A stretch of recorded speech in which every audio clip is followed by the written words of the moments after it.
to the road to growth, success of an entrepreneur. We've raised the bar. Learn firsthand from successful business owners and create your own path to success. I'm going to show you how great I am. It's time to hit the road to growth with team lead of the Enriquez Group, Realtor Vinny.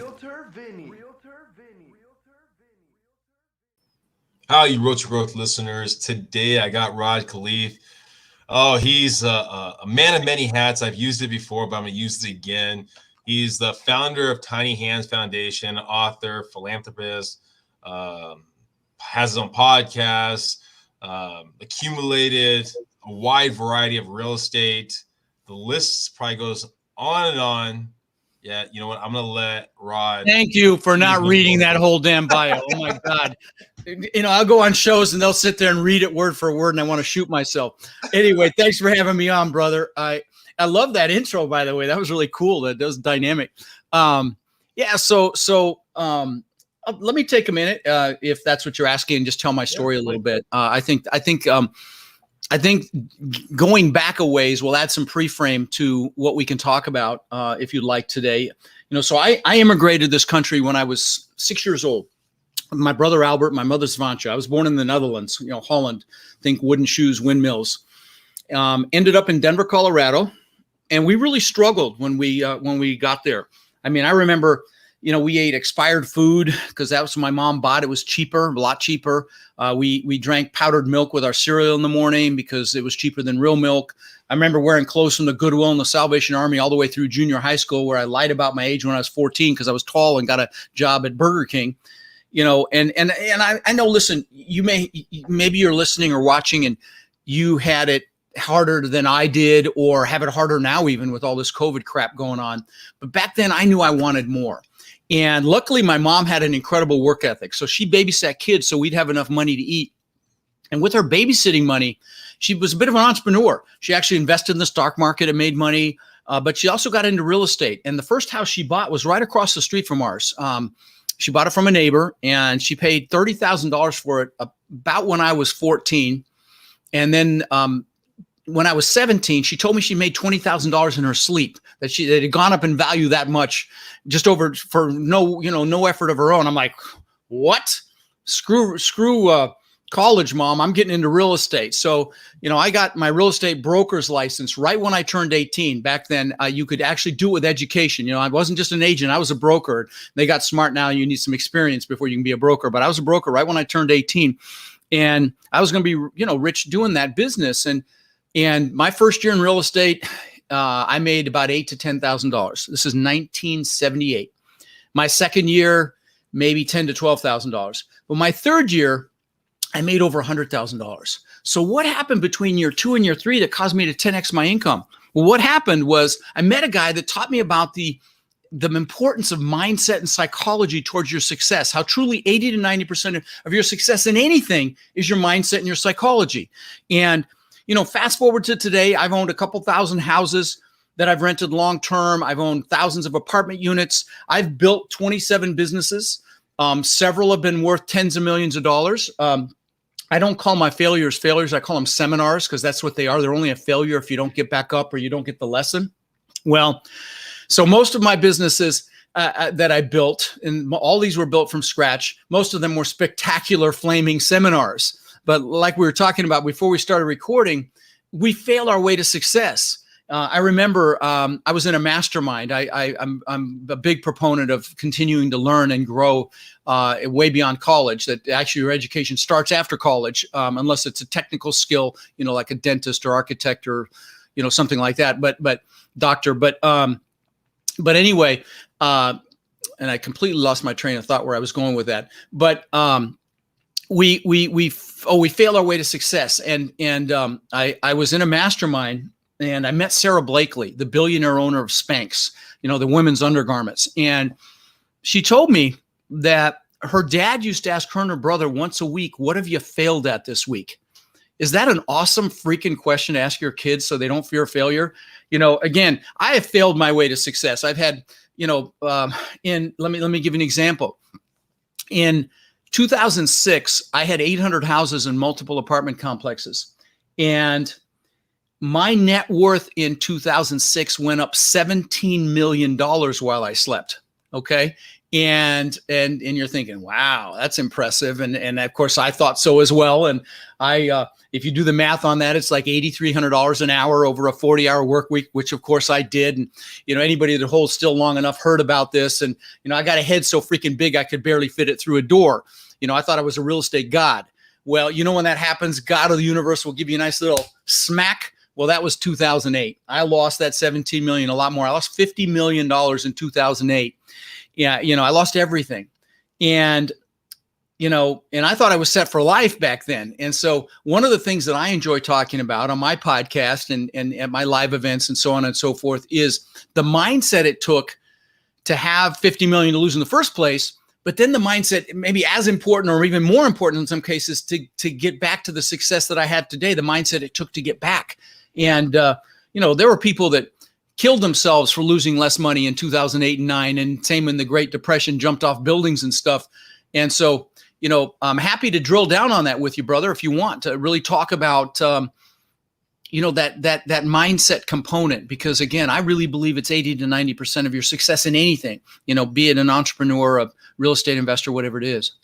So there's a lot of things to take away from that. So I'm going to just jump to the beginning. I'll kind of work our way back into it.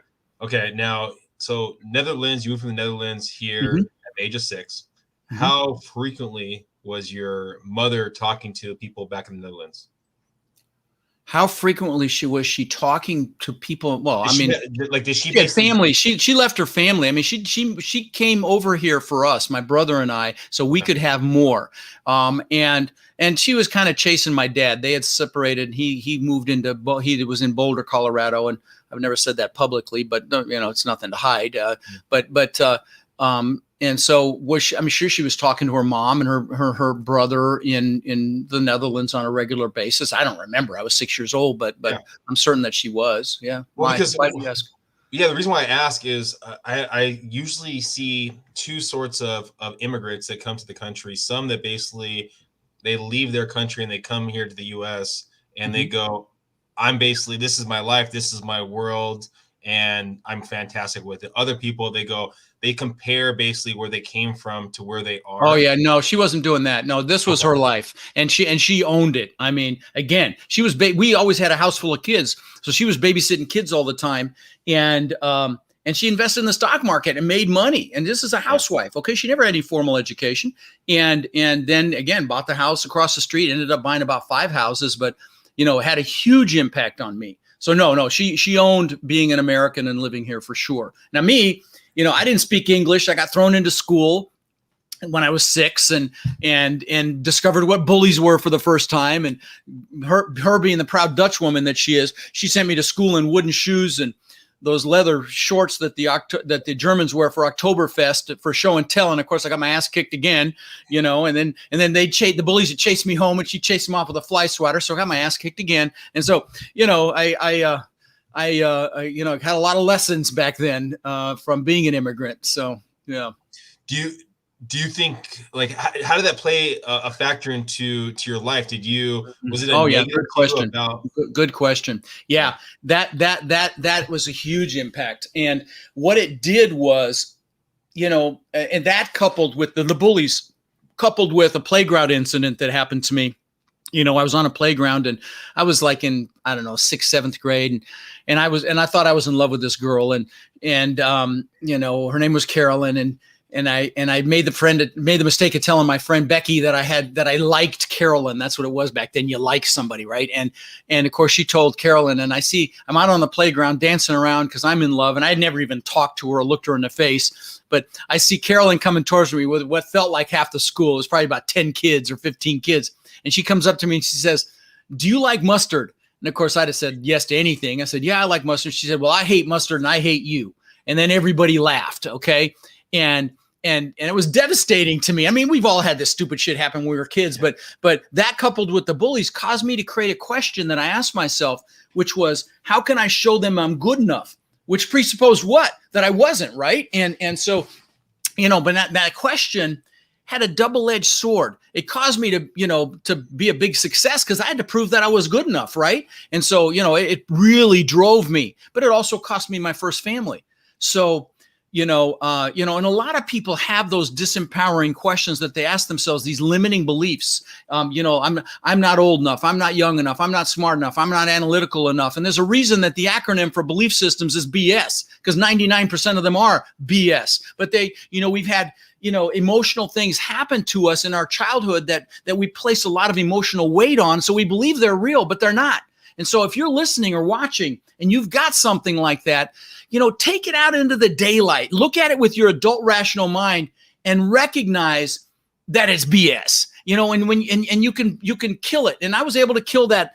I wouldn't raise my hand in class. I was so afraid of being humiliated or embarrassed. Now I speak in front of thousands of people a year, and I have no fear about it at all, because what I did was I'd pull that fear out into the daylight. I'd look at it. I'd recognize that it was BS. Now, it doesn't happen overnight, but if you do it consciously and pull that out, look at it, that you feel like you're not enough or whatever, you'll recognize it's BS, and it will ultimately diminish. But it takes doing it over and over again to do it. So anyway. Do you remember when that time was when you transitioned from I'm proving them wrong to no, I don't need to prove anyone wrong. I'm who I am? Yeah. Well, it wasn't proving them wrong. It was just showing them that I'm enough. Okay. And so actually, that's not true. Actually, that's not true. You ask great fucking questions, dude. Seriously, I'm loving this. You go deep, and you know what it was? I will tell you, for 20 years, it was going to my 20-year reunion and really like, hey, holy cow, what happened with him? And it was funny. I went to my 10-year and they announced, we're going to have Rod Khleif pay for the 20 years. So I was already well on the way. I was, it made me feel good, but that drove me, and that's a negative driver, honestly. But it worked, but it was a negative driver. And I think a lot of people have it, but more people have these other ones that I described that are really diminishing, that don't have that reverse where it actually drives them to success, that I was lucky enough to have. But I will tell you, I'll say this to you. My greatest regret in life was I built this $8 million mansion on the beach. Okay. This space was spectacular. I owned the beach on one side. I had my boathouses on the backside. And please know, all these, if I describe some of these things, it's not me bragging. These things just don't even drive me anymore, but I want to inspire your listeners. And that's why I'll bring some of these things up, the cars and the stupid shit, the Lamborghinis, the Rolls Royce, the Bentley, the stuff that I thought was important at one time. But so I built this house on the beach to prove the world I was good enough, right? And I used to call it, after I realized this is what I was doing, I called it the testament to my ego. Well, I would come home every night and I would play with my kids, but this is going back to the greatest regret I've ever had. I would play with my kids, but I wasn't there mentally. I wasn't present. It's the biggest regret to this day. Now, my kids will tell you I was a great dad, but I didn't live up to my own expectations. And so one of the things that I do with my students is we spend a lot of time on this, making sure that when you're with the people that matter, you are present, okay? That the phone goes in the freaking drawer or whatever, that you're present, to avoid having that kind of regret. But you asked the question when I had that epiphany. And I will tell you, it was kind of gradual. Okay. It didn't happen all at once. It was kind of gradual where, well, I will tell you about an epiphany though. I will tell you, I will say this, and it ties into, one of the things that I do at my live events is the first thing we do is a goal setting workshop, because like Napoleon Hill talks about in his book, Think and Grow Rich, to do anything, you've got to have a burning desire to push through those limiting beliefs, like the ones we've been describing, to push through the fear or to get uncomfortable. A lot of people are comfortable and the comfort zone's a warm place, but nothing freaking grows there. Right. And so, one of the first things we do is a goal setting workshop, and in the first hour and 15 minutes. And by the way, if you don't mind, let me do a shout out. I'm doing if you have any interest in multifamily, if you don't, it's cool. But if you do, I'm doing my first live event in 2 years. I'm super excited because I've had to go virtual. I've had thousands of people, go to my virtual ones, but I'm doing a live event December 3rd, 4th, and 5th in Orlando. And if you're interested, you can, I'll let you come for half price. And it's kind of a no-brainer because it's not some big sales pitch. I spend maybe in these 3 days, I spend maybe 40 minutes talking about my coaching. That's it. The rest of it's all content. But, if you text the word Rod in Orlando to 72345, It's a direct link. So that one word, Rod in Orlando to 72345, or you go to rodinorlando.com.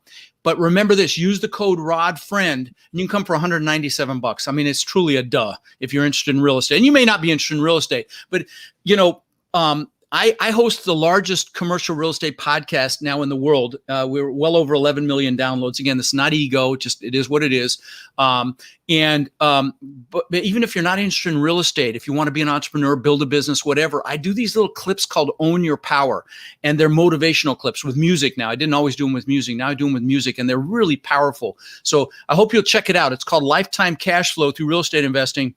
And those clips are 5 minutes. And if you want to get juiced, you're feeling a little down, go listen to one of those. There's hundreds of them there. And I promise you, I'll juice you. So it's one of my passions is to talk about, self-actualization and growth. And that's why I'm loving your questions, Vinny, because they're much deeper than I've ever gotten, frankly, on a podcast. So I salute you. But anyway, I'll get off my podium. No, I know you love the energy. It's fantastic. Now, you talked about the third year in the real estate business, right? You had the third year. Oh, the third year. Yeah. So I met a guy. Yeah. I was dating his daughter, and he taught me about mindset and psychology and the importance of it, that really it's 80 to 90% of your success in really anything. Only 10 to 20% is the mechanical knowledge. If it was just the knowledge, there'd be a bunch of wealthy librarians and college professors out there, right? You've got to actually take action with what you learn, which is why my boot camp, for example, I spend a good bit of time on taking action with it, which is,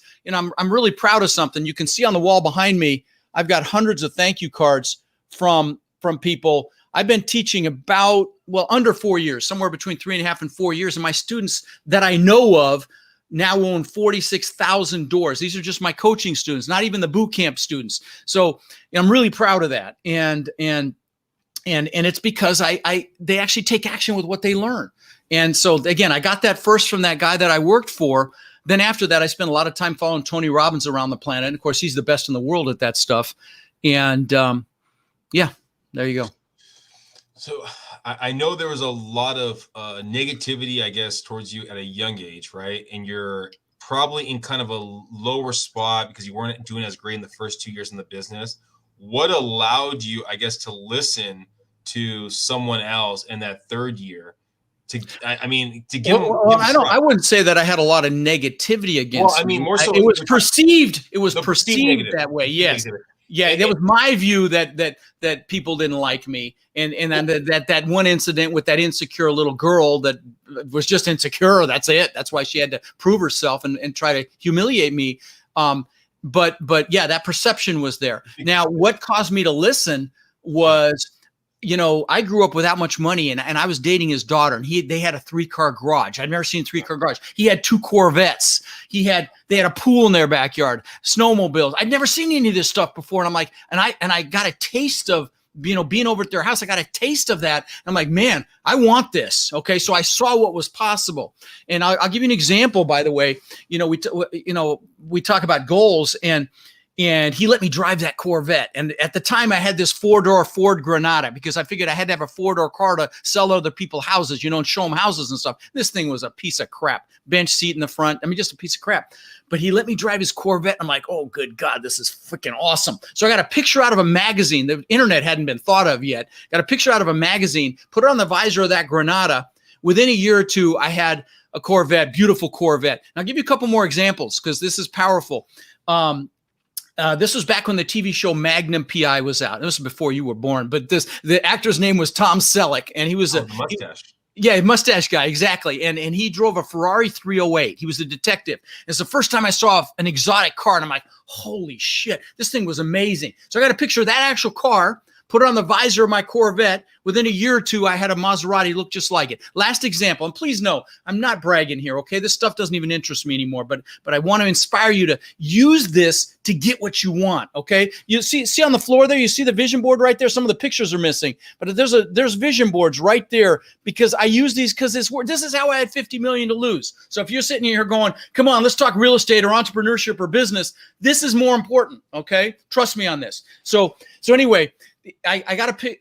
This is back then when I got the Maserati. Again, looked like Tom Selleck's car, but then I always wanted a Lamborghini. So I had posters in my bedrooms of Lamborghinis when I was growing up and stuff. And what's interesting is my son had models of exotic cars when he was 9 years old. And he had like 30 or 40 of them, Ferraris and McLarens and everything. And he had a model, the exact same color and style Lamborghini that I ended up getting, which I wrecked. But this pictures work, okay? In fact, let me show you something.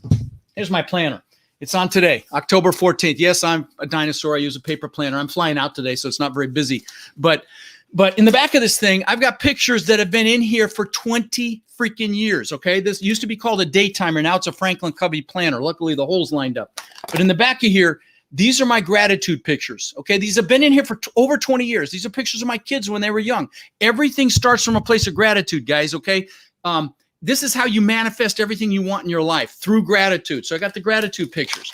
Then I've got pictures of the stuff that I wanted. I told you about that house I built on the beach. It looked just like this picture, the 10-foot high glass, butt together, travertine floors. It's before I built it, okay? This picture, now I lost that house and all the craziness. Now I live in a compound. I've got 6 buildings. I've got a big main house here. In fact, they're out there putting another propane tank. I've got a whole house generator going in right now while we speak. So I'm glad the noise isn't too bad. But I live in a compound. I've got a big main house. I've got a beautiful 2-bedroom guest house on the water. I've got a media building with a video studio we created on the top floor, theater room below it, big exercise facility, on and on. I mean, the compound is spectacular.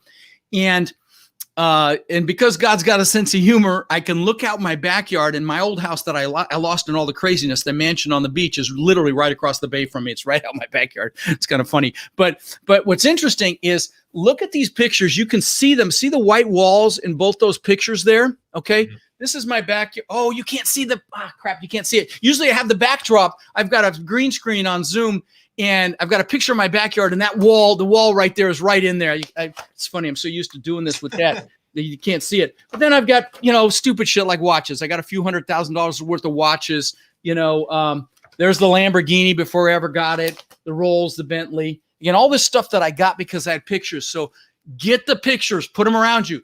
You could see around, you'd see pictures on the walls behind me. You can see there's a yacht picture back there in the corner. I do that. I like back in February of last year, I went to the Miami Yacht Show, and I BS'd my way on these 150-foot yachts. I sat in the captain's chair. I felt like I owned the place. I walked around like I owned it. Why? Because it freaking works. So anyway, I'll get off my soapbox, but this is how I was able to get what I have and to recover from losing everything to what I have now, by doing these strategies. No, I think anyone listening right now is getting excitement. If you have a magazine, and I know you probably don't get magazines, but if you have a magazine right now, cut it out. Start looking at stuff that you like and put it up. That's right. Get the Rob Report. I just got one a couple days ago. It's got all kinds of cool stuff in it. You can see my vision boards on the floor there. I've got 3 or 4 of them there. I sit in that recliner right there. And what I'll do is I'll close my eyes for about 2 minutes, and I'll just do gratitude for what I have in my life. My amazing, beautiful wife, spectacularly beautiful physically, but also on the inside. My kids, my coaching students, my foundation. And I'll just do gratitude. I'll just be grateful. But then I'll look at those vision boards for the things that I want and do gratitude as if I already have them.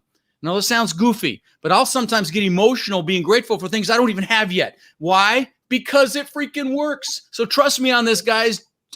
This is how you make it happen. I know it sounds airy-fairy and all that, and especially to you analytical ones, but trust me, it absolutely works. That's how I did it.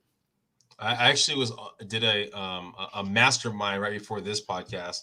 We did NLP, about the mindset. Oh yeah, neuro-linguistic programming. Love it. And I was talking about it, how before I learned about NLP, I have 3 sisters, and 2 of my sisters were telling me about that. I go, oh my gosh, they're part of a cult.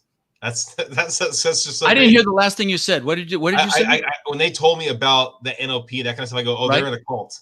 Oh, in a cult. Yeah. Oh, yeah. You for figuring out, you're like, oh my gosh, I was just closed-minded about it. But it's so true. I totally believe what you say, the things you vision, things like that make a world of difference. So I know I appreciate that. Hopefully everyone listening does the same. Now, you talked about, you built kind of your empire of properties, right? And then it kind of went up in value. So how often because something that I always talk to people that are buying or selling, right? It really doesn't matter what your property's gone up in value unless you're going to use the equity or sell the property. So are you constantly or often looking at your empire, your estates, and going, okay, here are the values of all these properties. This is how I've gone up, or was it just in those moments? No, in fact, I've got a book that I give away for free. You pay the shipping, you get it for free, and you get a lot of cool stuff with it. It's a bestseller in 3 categories. I'd hardly ever bring this up anymore, but see the subtitle. It's called How to Create Lifetime Cash Flows from Multifamily Properties. But see the subtitle, The New Rules of Real Estate Investing. The new rules being forget equity, forget value. It's all about cash flow, period. Okay. And the reason I crashed and burned in 2008, I was at a 30% loan to value. Okay. I only owed 30 cents on the dollar and I still crashed and burned. Here's why. I had 800 houses, 2 hours north of me, 2 hours south of me, everywhere in between. Also had several apartment complexes. It was the houses that pulled me down. Here's how it happened. Well, first of all, let me back up. Florida has no state income tax, so property taxes are much higher. Also, I had properties in wind and flood zones, so they had wind and flood insurance, which both those things impact what? Cash flow, right? But here's what killed me. If I had a maintenance issue at one of my apartment complexes, everything's the same. Plumbing parts are the same, HVAC, appliance parts, windows, locks, everything's the same. So you can stockpile parts, send a maintenance guy, he's in and out in an hour. Well, if I had to send somebody to one of my properties that's an hour and a half away, they'd have to go see what's wrong. Then they'd have to go find a Home Depot or a Lowe's where we have an account, which could be another hour round trip. And I don't know about you, Vinny, but anytime I freaking try to fix something, I end up going to Home Depot or Lowe's more than once. And same thing happens with maintenance guys. And, what took an hour in one of my apartment complexes took all day at one of these houses. And I had 800 of them, and they were C-class houses. And that asset class in C-caliber property has a lot more maintenance than an A and B property, as you know. And so the maintenance just killed me. But then the final coup de grace, as it were, was, I didn't pay attention to demographics back then. I didn't, if they had the money to pay the rent and they had good credit, I didn't care. But a lot of my residents were contractors, plumbers, electricians, drywallers, painters, roofers, which fell off a freaking cliff in 2008 and 9. So they didn't have work. And so, and then what's really crazy, I told you I was a 30% loan to value. My portfolio actually went upside down. The market values plummeted more than 70% here in my portfolio, which is just, and I was like, man, I'm done. Put a fork in me. So it was painful, very freaking painful. But if I could have held on, that portfolio would be worth 100 million today. But I couldn't. And so it is what it is. But it was all about cash flow. Okay. So they weren't any kind of adjustables. They were fixed. It was just no. They were good. They were good loans. They were not adjustable. I was not over leveraged. None of that. It was just the big part with the houses was the logistics of it. I was too spread out. So there were, that was one of the big things. The fact it was in Florida, wind and flood, higher taxes. Houses are hard to cash flow. Single family houses, they just are. They don't cash flow like multifamily. They just don't. In fact, my multifamily pulled back maybe around 10, 11%, easily would have survived. But me and my brilliance at the time to save 50 basis points, which is 0.5% interest, or thereabouts, I would refinance and put packages of houses with my multifamily with local or regional banks here. And so the whole thing, crashed and burned. But, the lesson was, and the reason I started my podcast was to tell people, and in fact, I used to tell people when you listen to the first few episodes, I say, I'll never sell you anything. I just want to add value and explain what happened to me and why I lost everything so you don't make the same mistake. Now I'm a liar because I've got courses and coaching and I've got, over 1,000 students that are killing it. But anyway, I lost my train of thought. But that's why I started the podcast, was to give that message. If you're going to buy and hold, for God's sakes, do multifamily, don't do single family, just for a lot of reasons. You scale faster, logistically easier. Management is easier. And just all kinds of reasons why I prefer multifamily to single family to buy and hold. So what, at that moment when you realize that you had to get rid of those properties because you're just, the cash flow wasn't there. Well, the cash flow wasn't there. It wasn't the cap. Yeah, I couldn't feed it. Okay. Yeah. And so, yeah.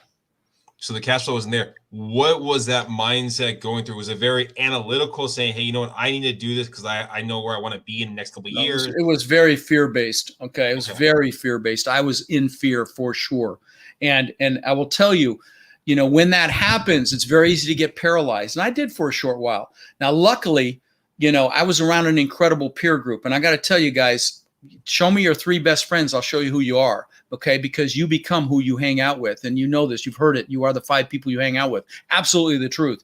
Now, luckily I was in Tony Robbins' Platinum Partnership. So I was around people that were actually thriving through that crash. People were telling me, hey, quit whining, get off your ass, go make it happen.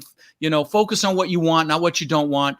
And that's a big thing too, guys. If you're watching this or listening to this with Vinny, you're a leader. And as a leader right now, it is so critical to manage your focus. I mean, don't get caught up in the fake news or all the other crap that don't get me started on the politics going on right now. Don't get caught up in that because it's negative. And whatever you focus on gets larger, both positive or negative. So stand guard at the door to your mind and only bring in the good stuff. Like I said, I've got my Own Your Power clips on my podcast. Those will juice you. Go on YouTube University. You're on YouTube now, many of you, and bring in the motivational content. I love watching the soldiers coming home to families. I get emotional watching that stuff, or stars surprising fans, and just to see that emotion. I love feeling that emotion. And there's so many motivational clips on there. Bring in that stuff. Don't avoid the news, you need to stay on top of stuff, but don't get sucked into it. Because focus is so freaking important. We actually connect through negativity. Like Vinny, if you wouldn't, because you're evolved, but let's say you came up to me and said, hey, Rod, how you doing? I said, oh my God, man, I am freaking amazing. Life is so awesome. You wouldn't, but most people would step back and say, okay, Rod's off his meds. Okay. But most people came up to you and said, how you doing? And you said, oh God, my back's freaking killing me. I'm struggling at work. They put their arm around and say, oh, I feel you, brother. I feel you. We connect through negativity. So be conscious of that as well. And really manage your focus. It's so important because the world needs leaders right now. Well, I think if I knew the person and they constantly were, and I asked them, how are you doing? And they said, I'm doing good. And then one day they came, oh my gosh, fantastic. It would take a step back and I'd be like, all right, wait, what's going on with Rod over here? Something changed. Are you good? You know what, as you say it, so shall it be. So I try to say I'm fantastic. I think I did when you asked me how I was doing when we first came on before you started recording. Because as you say it, so shall it be, right? Even if you're not feeling it, you say it, you feel it, your brain's listening, right? This is why it's so important to pay attention to the questions you're asking yourself. Like that horrible question I was asking, how can I show them I'm good enough? My new one is to share the purpose of my life, which is to radiate my incredible love and joy to myself and others. That's my new one, that I created. And so, be very careful what you say to yourself and how you identify yourself as you. One of the exercises we do at my boot camps is we do an identity exercise. And, because you want to craft an identity and put the words I am in front of whatever it is you want to embody, because there's no greater force in those words I am are an identity statement. And there's no greater force in the human psychology than the need to be consistent with how we identify ourselves. So one of the things you do in my boot camps, you'll create an identity statement. Here, I'll give you mine. Now, please know this is not ego. This is aspirational for me. So let me pre-frame this. So I, Rod Khleif, am a magnificent, amazing, passionate gift from God. I'm an incredible father. I'm an inspiring leader. I'm a loving billionaire, and I'm an amazing husband that puts smiles on the faces of children, inspires others to excellence, and rocks the world. I have incanted that thousands of times where it gets into the fiber of my being, okay? Because it freaking works. I've got I am statements on my wall here. I am success. I'm the best in the world at what I do. I'm a business genius. Not because it's ego, it's what I'm aspiring to be. And so, use I am statements. They're very, very powerful. Where do you get your energy from? Loving what I do. Okay. I mean, you saw the cards on the wall behind me. Now, this again is not ego. I don't want to pre-frame this because it sometimes comes off that way and it's not. But I get love at least on an average 10 times a day. I got a gift basket today. I get handwritten cards. I get DMs. I get emails. You changed my life. I'm so happy. I'm so glad I found you and I'm loving the content and just stuff like that. And I mean, I'm addicted to it, dude. I mean, that's why my wife puts up with me work this Sunday. I got to shoot video on Sunday and she puts up with it because she sees how much I love this stuff. And, I mean, what's not to love, right? And I'm sure you get that feedback as well, buddy. I'm sure you do from your show here. You get that kind of stuff, and it's addicting. And that's where I get my passion from. And I truly love this. I love, the emotion of it. I love the goodwill, seeing my students succeed. Like they're incredibly successful. Many of them they've retired from their jobs, and I freaking love it, man. I mean, I just do. That's just it.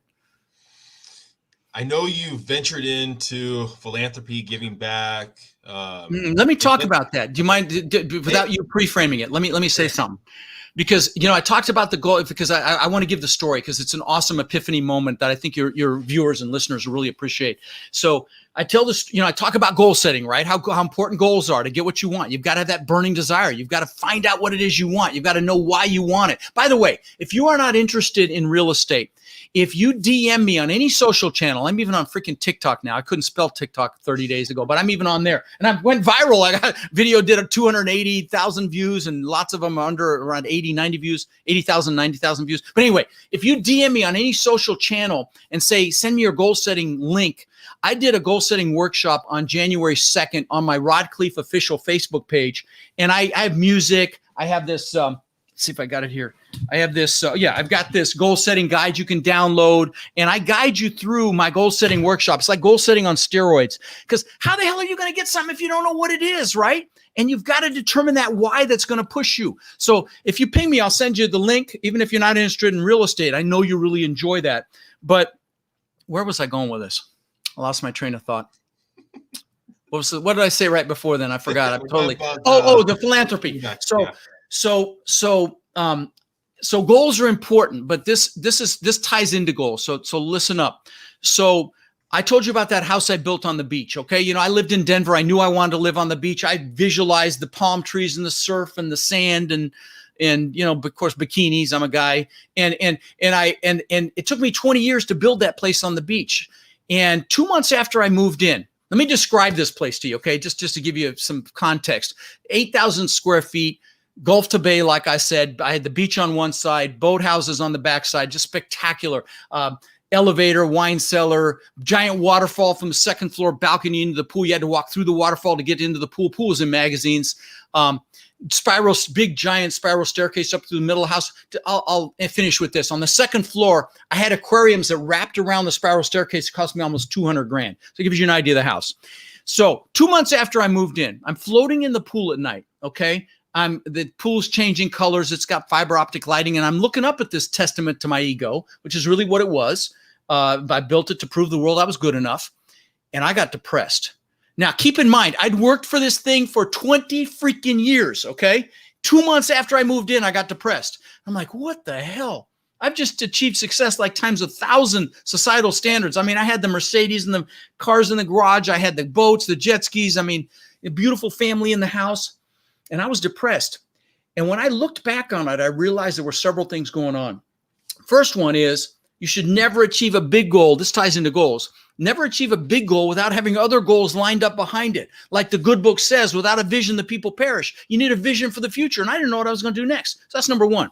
Number two is, and I teach this at my boot camp as well, I teach this weekly planning process, where one of the pieces is you've got to celebrate your progress, because the happiness doesn't come from the goals. The happiness comes from progress and growth, but you've got to acknowledge that progress and growth. And at that point, I didn't know what I was going to do next. So there was no progress or growth. So that was piece two. But the third piece was the big one. I had been totally focused on Rod. Show the world I'm good enough. Show the world I matter. Rod, me. Well, one of the things I did to get back, I wasn't going to go lay on a couch, although I'm a proponent for therapy. I wasn't going to do it at that time. And I so I went out and bought a bunch of books. I got, Dale Carnegie, Napoleon Hill, Zig Ziglar, Tony Robbins. And I started reading Tony's book. I'm like, man, I really like this guy. So I went and saw him live. This is 21 years ago. And I saw that he fed families for the holidays. And I'm like, what a concept. Do something for someone else. I'm embarrassed to say I had to be 40 to get that memo. But so I went back and I called my brother who lived in Denver, and I was going to be there for Thanksgiving. I said, dude, let's feed 5 families for Thanksgiving. Let's have fun one day and do that. So we went to his church. I flew to Denver for Thanksgiving. I was living here in Florida, and I flew to Denver. and went to his church and said, who really needs help? And they gave us 5 families. We went and bought food. We got toys for the kids. We got frozen turkeys. We really did it up. We had a lot of fun just buying the stuff. But the 3rd family changed my life. We go up to this house, and it wasn't even a house. It was like a 4-plex, a row of units. And it was this old 1800 built row house is really what it was, where you walk into the living room of this unit. You walk through the bedroom to get the kitchen, which has the bathroom off it. So it's not even a 1-bedroom. It's a shitty 1-bedroom. There's a woman there with 5 kids. And her husband had left her, and she comes out, she sees all this stuff on the porch, the food and the toys, and she starts crying. And her kids come out, and the older ones start crying, and I start crying, and I'm freaking hooked. And I'm blessed to say, Vinny, that in the last 20 plus years, we've fed over 100,000 kids here in Sarasota, Bradenton, and Tampa for the holidays. We do it for Christmas sometimes for Thanksgiving. We've done tens of thousands of backpacks filled with school supplies to local kids. That, it's astounding. We live in the greatest country on earth, and they don't have the freaking basic supplies they need for school. We've done tens of thousands of teddy bears to local police departments for their officers to put in their vehicles if they encounter a child that's been traumatized. It's been the greatest gift in life. And please know I'm not bragging again here. Don't think you have to do anything this grandiose. But I'm here to tell you, if you're watching Vinny, you might be I know you've got people that are young, that have blood dripping from their teeth, that want success so freaking bad. And I get it. I feel you. And I know. But I'm here to tell you, if you're not giving back, you need to start immediately. Don't say, I'll do it when I have money. Do it right freaking now. And I'm going to tell you why. But first, let me say this. Pick a cause. I don't care if it's kids, elderly, animals, the environment. Doesn't matter what it is. Whatever you're passionate about, do something right now, even if it's just giving your time. Why? Because in this society, we've been taught to achieve to be happy. But if you are giving back, you are happily achieving. Get the play on words. It's an important play on words. So pick a cause. And not only this, those of you that don't have much yet, you're going to get it faster. If you give back right now, you're going to get it faster. And you don't do it for that reason, but I promise you it'll come faster. And I had to be friggin' 40 years old with an $8 million mansion on the beach to get that memo. Don't wait that long, man. I would have gotten there much faster if I'd given back sooner. So anyway. And if you need a place to give back, go to my website, theenriquezgroup.com. We're actually doing an event for the holidays to give back. One of my team members is actually really involved in some nonprofits. So she does that part-time and then part-time with us. So theenriquezgroup.com. Love it. Well, if we're talking Rod in, let's say 5 years from now, where is Rod going to be? Where are your nonprofits going to be? Where's your business going to be? Well, start with the nonprofit. Actually, one of that you can't see it here very well, but you see that I've lost some of the pictures on that vision board. You can see those are Latin American kids.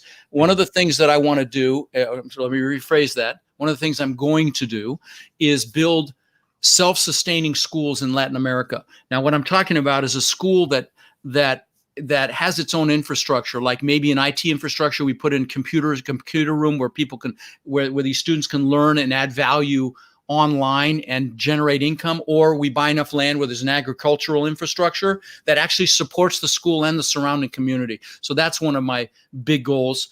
We'll have thousands more students. I mean, my warrior mentorship program has gotten a life of its own. I mean, it's the most incredible group of people I've ever joined, and we don't let everybody in. If I get a hint of ego or narcissism, they're not in. And I mean, like I said, my students that we know of have over 46,000 doors, which is just I'm super freaking proud of that. So there'll be a lot more of that. Now I'm buying as well. We just closed on a 296 unit. I bought 2,600 doors with my students in the last 2.5 years, something like that. But, so I'll have triple that number in 5 or quadruple that number in 5 years. Yeah, that's pretty much it. Yeah. If someone is listening right now and they just love your excitement, what you have to offer, and they want to be one of your students, what's the best way of them following you? Well, yeah, so there's several things. Come to my boot camp if you can, rodinorlando.com, or go, text Rod in Orlando is one word to 72345. If you want to just find out more about me, go to Real Estate with Rod. It's my website, Rod Khleif, but nobody can spell my name. So realestatewithrod.com. I've got free books, free resources, free, my podcast, I'm really proud of that. Like I said, it's over 11 million downloads, and I've got, I interview guests like you interviewing here, and big hitters in the multifamily space, and people just starting as well. And I do those Own Your Power clips, but it's called Lifetime Cash Flow Through Real Estate Investing. Really proud of that. Let's see, Real Estate with Rod, the boot camp. Yeah, that's probably enough. Yeah. If you go to the website, you can get a free copy of my book. It's like $7. It comes with a companion course, comes with other courses in there and other bonuses, and for $7. I mean, it's kind of a duh as well, just like my boot camp. But the people in this world that are the most successful are the ones that add the most value. And that has been my primary focus, add as much value as I possibly can. For example, here's some of the books I've written over the last, couple of years just for my students. I mean, I give these away for free. Okay. And there's a bunch of these on my website. If you follow me on social, you'll see I offer these up all the time. And so, if you're listening, figure out how you add the most value. The most successful people on the planet are the ones that add the most value. So figure out how you add the most value. And that's my focus. I don't focus on the money. I focus on adding value, giving until it hurts. And it always comes back 1,000-fold, as you know, Vinny. Same for you. Well, thank you, Rod, for being here. Hopefully everyone listening got some great nuggets. If you didn't get any good nuggets, you probably weren't listening. So thank you again, Rod. Or you're dead, for God's sakes, man. Come on, wake up. I'm just kidding. I'm just kidding. Well, yeah, please subscribe. Please share. In the show notes, you'll see Rod's information. Everyone, on to the next one. You can do whatever you want to do. And remember, if you failed today, learn from it and succeed tomorrow. Bye, everyone. Boom.